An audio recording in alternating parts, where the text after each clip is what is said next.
Alipoota ya buli mwaka efulumizibwa minisitule y'ebyobulamu ey'omwaka 2013-2014 yalaga nti ebisago tebikyali ku lukalala lw'ebintu 10 ebisinga okutta bannayuganda wabula kino kyakyuka nga kati bino biri ku bitundu 7.3 ku buli 100 ku bintu ebisinga okuviirako bannansi okufa nga bwe kyeyolekera mu alipoota y'omwaka gwa 2017-2018 ate ye yafulumizibwa mu mwaka gwa 2018-2019 yalaga nti abantu 2500 mu Kampala n'emiriraano be bafa olw'ebisago.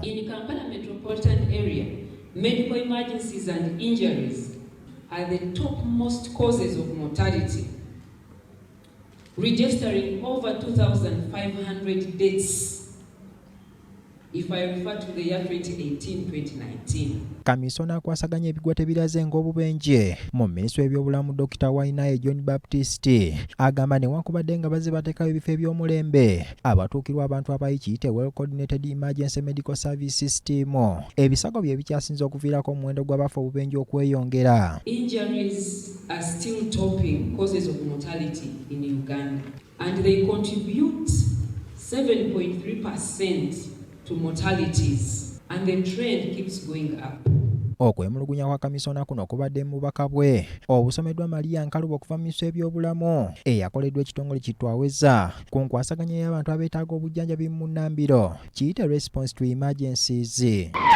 Dr. Wainaye John Baptist agamba okunoonyereza okwakoleddwa abatwaweza kwagendereddwamu okufuna endowooza z'abannansi ku ngeri abeetaaga obujjanjabi mu Bunnambiro gye bakwatibwamu okusobola okuyambako mu kukola okusalawo. So the survey that has been conducted by Twaweza, or that was conducted by Twaweza in 2021, with an objective of establishing Uganda citizens' experiences and opinions on emergency situations and emergency services to inform decision making is key to the overall process of improving emergency medical services in this country. Ayongeddeko nti ebintu 6 ebyateekeddwako essira mu kunoonyereza kuno byankizo mu kutereeza omulimu gwabwe okwetooloola eggwanga. The 6 insights studied, key findings and recommendations are in tandem with the current strategic direction that I've already alluded to.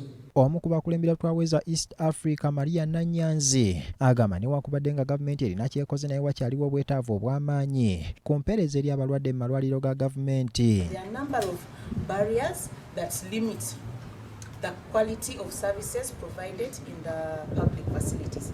It could be the medical salaries, it could be the patient health worker ratio. So there is a need to offset some of those. We need to put in to ensure that some of those issues are dealt with. Agamba waliwo enteekateeka y'okuteekawo ekifo awatuukirwa amasimu ag'abantu abeetaaga obuyambi embagirawo mu bitundu by'eggwanga eby'enjawulo. We are working towards establishing a communication system, and I'm glad to report that as Minister of Health, the plans and funding has already been provided under World Bank project to have one national call and dispatch system in place in Kampala and 16 regional ambulance and call and dispatch centers established across the country. Alipoota ya poliisi y'ebidduka eyafulumiziddwa mwezi gw'omusanvu yalaga nti abantu 117 be bafiirwa obulamu bwabwe ate ng'abantu 688 be bafuna ebisago oluvannyuma lw'obubenje obwaggwawo wakati w'ennaku z'omwezi 3 ne 15 omwezi ogwo.